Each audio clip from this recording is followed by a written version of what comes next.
మన world cup win అయినాం మావా. సాధించినావు. నువ్వేం చేస్తున్నావు రేడా? మళ్ళీ ఒకసారి హైలైట్ చూస్తున్నా. మేము కూడా చూస్తా ఉండు. చూద్దురులే గాని ఇంటర్వ్యూకి వెళ్ళుండా ఏమైందే? రిజెక్ట్ చేసేనారు. మాకు జీవితంలో సక్సెస్ అవుతామని నమ్మకమే చచ్చిపోయింది. నమ్మకమే చచ్చిపోయిందా?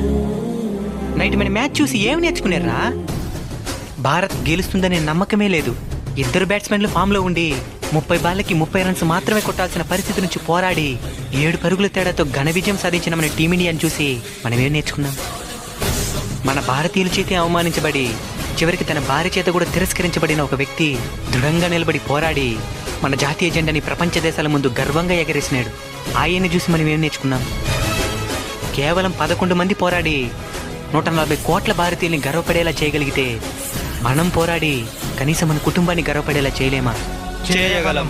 Congratulations team India. మీరాడిన ఆట మాకెన్నో జీవిత పాఠాలను నేర్పించింది. సెల్యూట్.